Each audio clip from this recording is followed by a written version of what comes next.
August on crowdfunding. Some big names. Not just the time between Gen Con and Essen, but a time where you can still throw money at the screen rather than throw it in those other two directions. I don't know. Let's freaking go. So we have to start with the biggest, and the question that goes along with this one is whether or not it's going to break all of the crowdfunding records that have been put out there, period, in terms of funding. Will it surpass your Kingdom Deaths? Could it perhaps surpass Frosthaven's? Probably not, to be honest with you. At the same time, what the freaking deuce is Ark Nova gonna do? Ark Nova, the 3D edition, right? Edition, because they combined it with the 3D and they took the E out and made it a cool little 3 as their...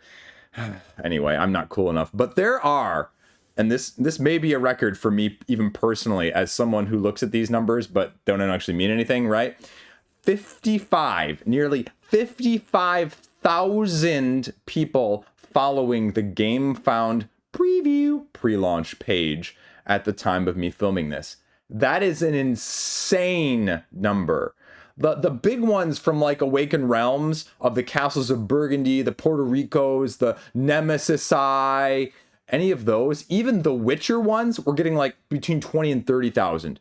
So that just tells you how massive this actual interest is. Because again, you say what, between 10 and 20% allegedly are going to back official deluxe upgrades, a promo and a 3D building card to go along with the following gift, and allegedly, exclusively, maybe, some new content.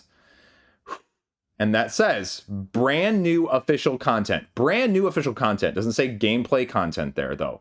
Storage big box and more. Acrylic tiles, horrible, ugly 3D renderings of plastic that look like Simon from the 1980s situation. All of the biggest people's videos are on the page, but that is literally the only thing on the page at the time of me filming this.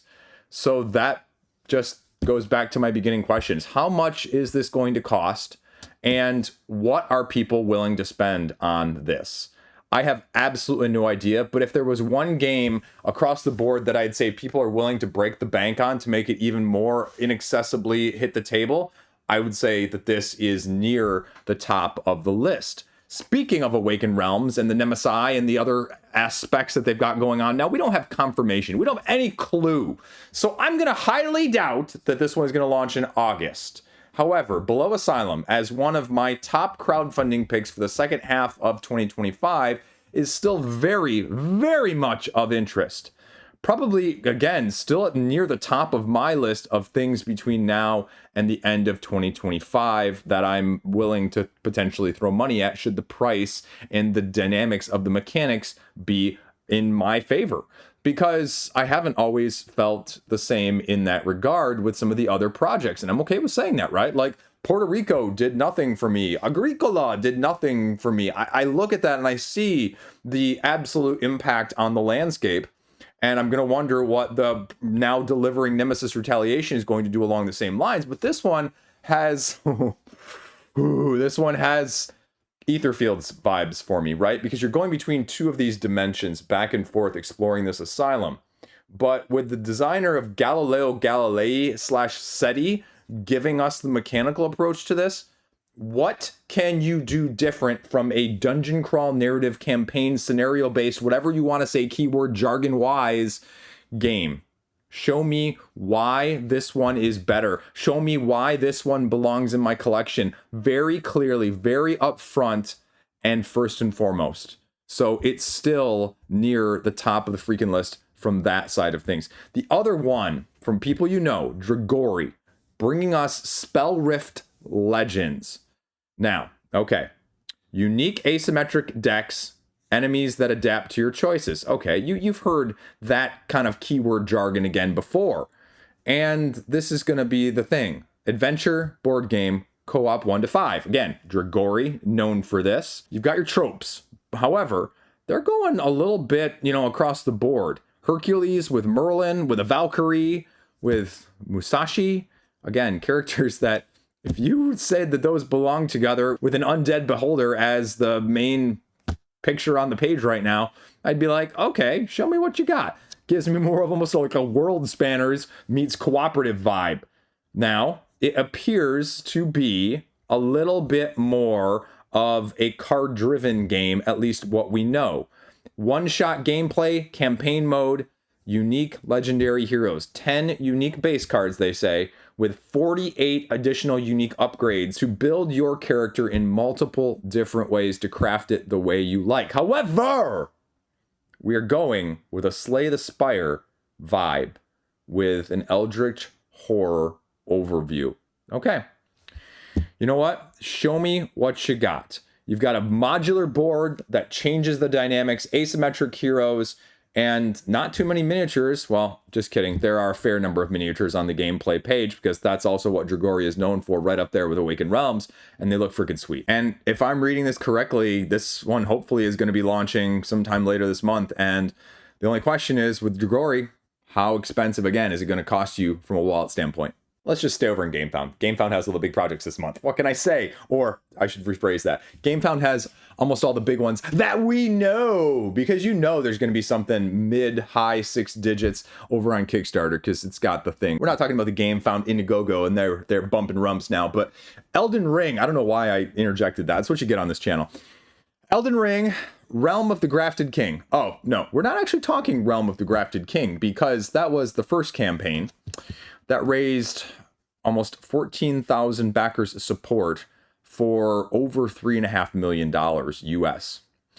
We are coming back with Rot and Sorcery. You know, just like I talked about with, I always look for it back there, Fellowship of the Ring trick taking and Star Wars Battle of Hoth. That's going to be coming up very shortly after me filming this. You know, Elden Ring, we said this is a portion, a fraction of the Elden Ring game. And so if it raises money, guess what? You're gonna see more of it, right? And I'll interject this with the news that I just found out literally prior to me filming this, that Lord of the Rings, Duel for Middle-earth, has a mini expansion. Mini, I think. They're calling it a mini expansion in the forum threads, but it's called Allies. Anyway, right? Throw a spoiler right in there for the actual people that watch this middle part of the video. But Steamforged is coming back with big boxes of Elden Ring again. And the second update gives at least a smattering of small information saying this is standalone, but it's also backwards compatible, meaning that you can continue on from the previous. And even in this update, they talk about addressing some of the critiques of laying tiles down and finding location tokens and placing them. And we've added borders. We've streamlined some of the weather, material, and crafting systems. And they said perhaps the biggest design decision they've ever made, removing individual combat encounters from exploration scenarios, increasing the hardship system. I don't know what any of that actually means. I haven't played the base game. I don't have a copy. I haven't been lucky enough to try a copy yet, but is that better? Or is this, you know, another one of, we'll say, Liege's laws, that when it comes back around a second time, you know, Vassal's law is that if it's good, it'll come back, right? Liege's law, number 7, is actually the second time around will iron out some of the first time arounds on crowdfunding. So I should put out my Liege's crowdfunding rules of whatever. Anyway, but are you in for more? Are you going to pay the price of a PlayStation 5 and the actual Elden Ring game, like when it launched for the all-in for the first time? So the all-inners for this might rival my all-in for Marvel United's total. So we'll see, and I'd still put the over-under on me from that aspect of things. Another intriguing one I don't have a date on, and 25th Century Games, I believe, is the folks doing it. It's been mentioned a few places, Board Game Geek, a few other, medias across the board. Raw, 25th Century brought us back the Raw situation, and then Raw Traders with the new expansion. Now they're bringing us more Raw in the form of the dice game, and it's going to be a combined campaign with Rheinlander, controlling duchies over the land of, the Rhine, as an area majority game, of both of these being out of print or out of availability for the last 15 years. What is the desire for this? And for games that are both, again, I don't want to say badly rated, for games that are, one of them being 26 years old and one of them being 16 years old, rated in the 3000s and 2100s respectively, that's not horrible by any means, because they have tons of ratings, a lot more than some of their more recent crowdfundings. The just question is, if it's got a mid-6 rating, is it going to be a game that you're improving, or is it a game that you're going to be improving and still not improving, if you know what I mean, right? Like Zoo Vetus. Zoo Vetus was a huge step up from Quo Vetus.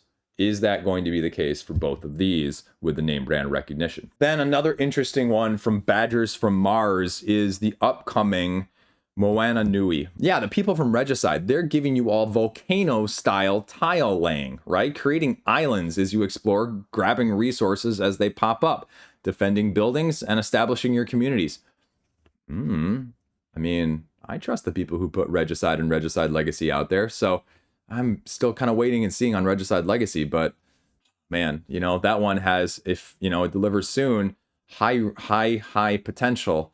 So can you follow it up with a under 60-minute tile layer? I'm intrigued. It's on my radar. And then AEG is coming back as well with expansions and a brand new game, Into the Machine, Into the Fun Factory, as they're calling it, launching at the very end of the month.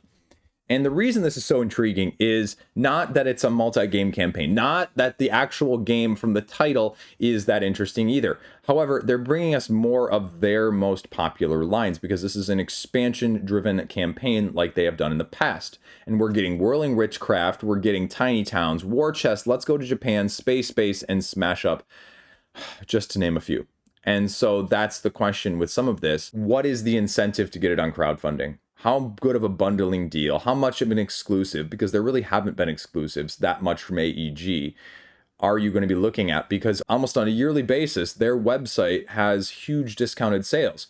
I remember I got Rolling Heights with the crowdfunding exclusive mini expansion content, everything all rolled into one, excuse the pun, including the price of shipping for less than what crowdfunding backers paid for pre-shipping. That is the conundrum. And it goes back to the forums over on Reddit where you have #PatientGamer. If you can wait, you can often get it for less.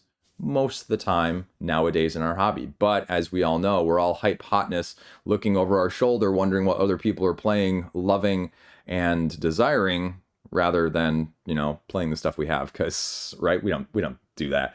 But I'm really intrigued. Space-based, a little bit of content, a whole new War Chest expansion, and maybe a little bit of something else. Oh, sorry, the other one that I forgot, Ready, Set, Bet. So in case you're looking at that, and we'll see. They say more reprints and package deals. We still can't discount the Into the Machine game either because, I do think AEG has some solid product lines. So the question, I guess, from that one is this going to join all the others that I mentioned? Now, we also have to throw in here Tekken. Just announced Tekken on the 4th, the very beginning of the month. Go on board. Show us what you can do. The 2-player Street Fighter, Mortal Kombat, Tekken trifecta in the arcade game now meets the tabletop. We've seen official Street Fighter on the miniature side of things. We've seen official Street Fighter on the Exceed side of things. We've seen a mix match combination of other things out there like Ivion and Senjutsu. Where is this one going to fall in terms of complexity, ease of get to the table, dynamics, just asymmetric awesomeness, 2-player head-to-head dueling on a grid. Consistently, one of my highest appealing games of the year. But like with all of the ones that I love, all of the ones that you love, it has to pass the eye test on the crowdfunding page as well. Because as good of a concept as anything may be, we have also always seen, I know that you can think of one game in particular right now off the top of your head when I say this, of games that you said, I'm going to get that crowdfunding page launched, and you said, nope, peace out. And truth be told, I want to see what makes this one uniquely mechanically stand out than the other ones I have in my collection that I already love. It's not that I can't have another one, but I need to have one that will be excellent, right? Excellence here more than anything else. Land versus Sea. Ooh, we're going back to Land versus Sea. A slightly more complex Carcassonne in the first place, now going with an expansion. Uncharted. New tiles, new ways to score, new tile shapes, 3 new scoring mechanisms, 3 new modular components that you can use in that way. Menhirs, cities, and then bandits and pirates. There are going to be starting tile faces with pre-filled elements that you start scoring with immediately. I like this game. Good Games Publishing. Solid game on your hand if you want something a little bit more Carcassonne complexity-wise, AP-wise. But, again, with any of this stuff, is it going to be too overly complex? Speaking of the combination of those last two, though, overly complex and why get it, what makes it unique? We're seeing another very strong video game IP in the form of Risk of Rain 2 coming to the tabletop. You are trying to escape an alien planet, fighting off hordes of frenzied enemy monsters. Chaos, completion, and friends and enemies along the way. Cooperative. And again, from a dungeon crawl or a miniatures on the grid-based map system, I don't know if this is going to compare to something like Deep Rock Galactic in a different way or have a little bit more of a linked campaign system. The question is, outstandingly, you have an IP that people are familiar with. You have an IP that is very, very, very well thought of on the Steam side of things, PC-wise. How is it going to look in that way? What exactly is it going to entail? How can you mimic those mechanics so successfully and stay tried and true to them, but also give you something that is distinctly, I want to play this over its PC counterpart? We saw success with Slay the Spire, Dead Cells, and we've also seen some much less intriguing ones. Terraria, I dare say even the more recent Lara Croft Tomb Raider. So where is this one going to fall? How true are you staying to it? Or is this going to be a Dark Souls, Horizon situation, or Resident Evil on the Steamforged side of things where, you know, your mileage is going to completely vary on what's going to hit the table and what it's going to look like? Are you willing to risk a nostalgia grab for one love to hope that the second one will be loved just as much? Then finally, you know what? One more turn games. I'm sorry, Matthew Meeple. I totally missed your email. Ascendancy is coming back, the 4X fantasy worker placement game with the Underworld expansion. And you're just getting more ley lines and the Underworld, playing with up to 6 people and a big map option. A couple more asymmetric houses at your disposal, including the White Zealots and the House Lionheart. Multiple generations of hero or villain spanning journeys that you can do and build your empire and control in your various preferred 4X style. So, I mean, Ascendancy, right? Huge crowdfunding name, 7.8 overall. Not a ton of ratings on Board Game Geek, but it's coming back. And if you missed it the first time, maybe this is your chance to see, just like with Elden Ring, what they've changed, what they've streamlined, and what's different. Early adopters versus late adopters. How do you feel about them apples? That's all I got. Crowdfunding, big hits, names in August. I'm sure plenty of stuff will come up that I have not talked about, mentioned, or that will intrigue me that I have no clue about right now, as always is the case. Because a couple of those that I covered for my Best of Gen Con video were also crowdfunding games as well, so wouldn't be surprised if a couple of those pop up in August or September in addition. That's all I got. If you want to know what ones those are, though, you can subscribe, because I do a weekly, most of the time, crowdfunding roundup of all the new games, an overview of them, my thoughts, and just some other idiot comments to have fun on the YouTube side of things on a weekly-ish basis. I love talking about board games. That's all I got. Stay classy. Peace out. Have a freaking fantastic day. See you later.